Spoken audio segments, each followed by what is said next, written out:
Salut! Aujourd'hui, on va parler de ce qui est pour moi un bon vieux mythe, notre fameux charisme. Et oui, pour moi, c'est un mythe, ou tout du moins, c'est encore une fois une notion à énormément nuancer. On vous promet d'avoir du charisme, et c'est surtout un truc d'homme en fait. J'ai rarement entendu parler de femmes de vouloir du charisme, mais à chaque fois, je suis rentré, ou très souvent, dans une sphère de développement personnel avec des hommes. La notion de charisme intéressait soit les hommes ou soit des questions sur cette notion m'étaient posées. Et on s'aperçoit qu'il y a beaucoup de volonté de vouloir du charisme quand on est un homme. Et je pense que la définition du charisme, pour beaucoup, ça pourrait être attirer des gens à soi et plaire aux gens, et parfois, souvent, aux demoiselles. Mais, et aussi, il y a plusieurs choses que j'aimerais souligner à travers cette notion du charisme. Alors, premièrement, le charisme, c'est selon moi pas quelque chose que l'on a dès la naissance. Encore une fois, la fameuse excuse, oui, mais dès la naissance, tout ça, j'y crois très peu. En tout cas, peut-être que c'est le cas pour 1% des gens, mais encore que voilà. Donc, si tant est que le charisme existe, c'est quelque chose qui se travaille. Ensuite, je pense pas qu'il existe le charisme, je pense qu'il existe des charismes. Et là, on en a quelque chose qui est beaucoup plus vrai. Il n'existe pas un seul charisme pour tout le monde. Il en existe autant qu'il existe d'êtres humains sur cette terre. Alors, on pourrait faire des grandes catégories comme le charisme du leader, le charisme créatif, le charisme de l'orateur, du mentor, du challenger, blabla, blabla, blabla. Ok, si on veut. Mais moi, je vous parle du charisme qui est le vôtre. En fait, celui qui ne rentre dans aucune case parce que c'est le vôtre. En fait, si, il rentre dans une case, la vôtre, mais pas forcément celle des autres ou pas forcément dans des cases prédéfinies. Il y a aussi autre chose à comprendre dans la notion du charisme, c'est que ce qui attire chez toi va dépendre déjà du contexte dans lequel tu es, de l'environnement, des gens et de ce que tu incarnes.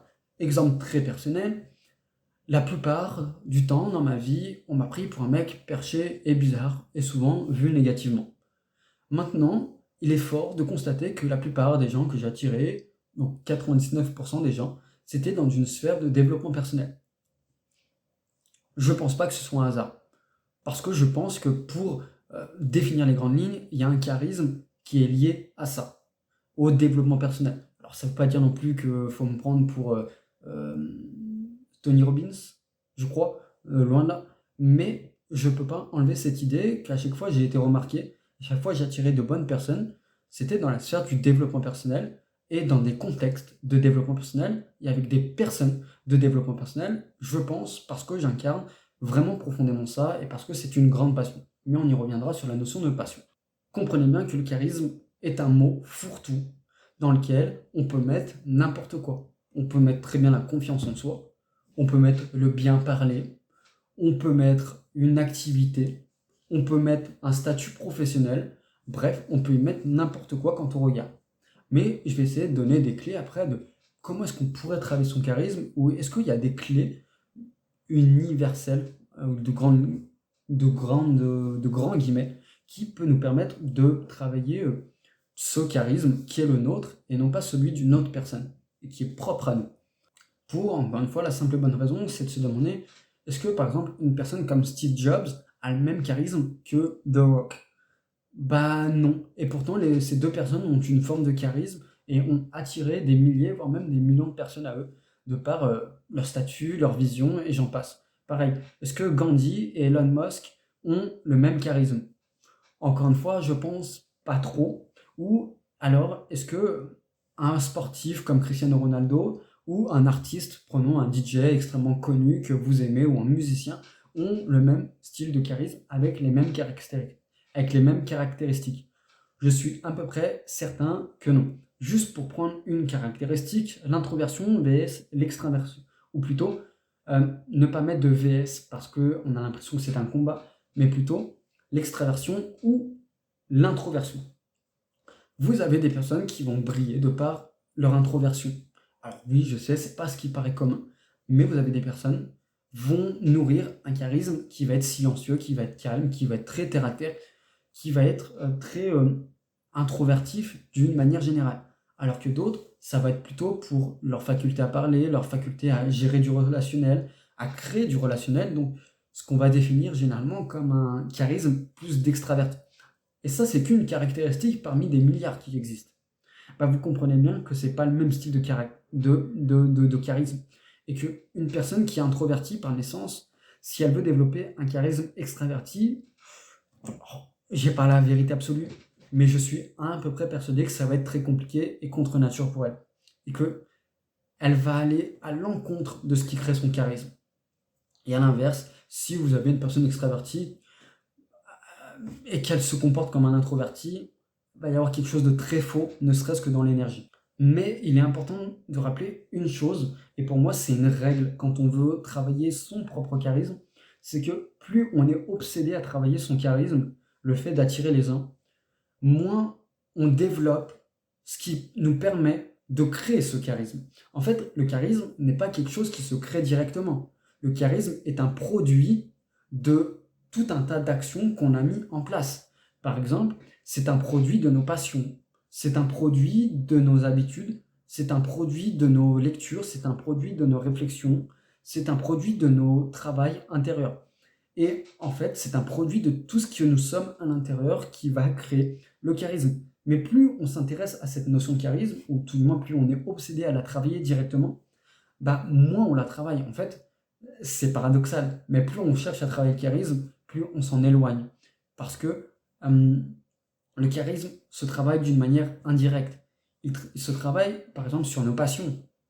Je vais donner un exemple. Alors, il n'y a pas de jugement dans ce que je veux dire, et même au contraire. C'est pour dire à quel point.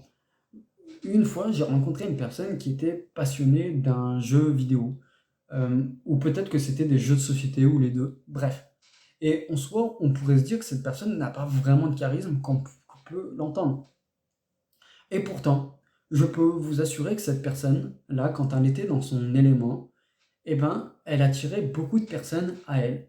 Vraiment à tel point où parfois, même moi, j'étais sur le cul de voir à quel point cette personne, juste de par le fait qu'elle était dans son univers, dans sa passion, qu'elle en parlait, qu'elle attirait des gens aussi qui étaient dans ce même univers, ben, elle avait une forme de charisme que personnellement, je n'aurais jamais. Et c'est parfait comme ça. Tout comme, à l'inverse, je vous l'ai dit, mais j'ai toujours été surpris de voir que dans certains domaines, je suis considéré comme un abruti fini, et je pense que dans certains domaines, je suis un abruti fini. Mais quand vous me mettez dans d'autres domaines, là, bah, c'est comme si je pouvais totalement être moi déjà, attirer totalement moi, et que j'attirais comme un papier-mouche les bonnes mouches. Bref, la métaphore est foireuse, mais vous avez l'idée du charisme. Donc oui, le charisme, il ne se construit pas sur le charisme, il se construit sur notre confiance intérieure qui se construit sur tout ce qu'on va travailler autour. Hein. Encore une fois, la confiance ne se construit pas directement, elle se construit par les habitudes qu'on met en place quotidiennement. Notre charisme se construit par nos compétences, nos apprentissages, par l'alignement de ce que l'on dit et de ce qu'on fait. Je pense que c'est très important aussi en termes de charisme, de ce que l'on va émettre par rapport aux autres. Et tout ça, c'est unique en fait, parce qu'on n'a pas les mêmes habitudes, on n'a pas les mêmes comportements, on n'a pas les mêmes mimiques, on n'a pas la même confiance sur certains domaines, on n'a pas les mêmes apprentissages, et j'en passe, et c'est juste en fait merveilleux ainsi. Donc, ce qui va être quasiment comme un mot de la fin, c'est d'arrêter de chercher à tout prix le charisme, parce que ça ne marche pas comme ça, plus vous le cherchez, moins vous l'obtenez. Deuxièmement, c'est de se demander pourquoi est-ce que vous voulez du charisme. Généralement, il y a des soucis d'ego là-dessus. Je suis passé par là, encore une fois. Donc, est-ce que le charisme pour le charisme va vous apporter quelque chose? C'est pas certain. Et ensuite, c'est de se dire qu'est-ce que je peux faire pour améliorer mon charisme d'une manière indirectement, si tant est que vous voulez améliorer votre charisme. Est-ce qu'il y a des habitudes que vous pouvez faire qui vous rendraient plus épanoui, plus heureux? Parce que je pense que le charisme commence par là, par être déjà plus heureux, épanoui avec soi. Est-ce qu'il y a des comportements que je fais qui ne sont pas moi? Bah, ça aussi, ça peut influencer sur le fait d'attirer ou non les bonnes personnes. Vous imaginez bien que faire des comportements qui ne sont pas nous n'attire pas les bonnes personnes à nous. En fait, si je veux encore prendre une analogie, c'est comme un radar. Le radar, il identifie tout ce qui est visible, tout ce qui est dans son espace. Si vous vous rendez invisible vous-même en ayant des comportements camouflés qui ne sont pas vous, bah, le radar des autres personnes ne va pas pouvoir vous identifier. En tout cas, pas les bonnes personnes qui correspondraient réellement à vous. Donc, qu'est-ce qui vous rend profondément heureux? Qu'est-ce qui est réellement vous? Est-ce que vous avez des blessures à gérer? Parce que ça aussi, je pense que ça influe beaucoup. Est-ce que vous êtes dans des environnements qui vous correspondent ou non? Là, encore une fois, c'est à vous de le déterminer. Si vous êtes passionné d'échecs, est-ce que vous êtes dans des environnements d'échecs? D'ailleurs, est-ce que vous avez des passions? Si oui, lesquelles? Est-ce que votre quotidien est tourné autour de ça? Parce que ça joue beaucoup et je pense que notre charisme se nourrit énormément de nos passions et peu importe lesquelles elles sont, que ce soit du développement personnel, de l'informatique, etc. Combien de fois j'ai vu des histoires de personnes rencontrer par exemple l'amour de leur vie à cause ou grâce à leur passion? Combien de fois j'ai vu des personnes rencontrer leur ami, attirer des gens, des opportunités parce qu'elles sont dans leur élément comme un poisson dans l'eau. Donc voilà, c'est grande ligne, vidéo peut-être un peu plus courte que d'habitude et ça fait pas de mal. Prenez soin de vous, n'oubliez pas, le charisme est unique, il vient de l'intérieur. L'abonnement, le like, le commentaire, ça aide magnifiquement à faire perdurer cette chaîne et accessoirement à m'encourager à faire des vidéos.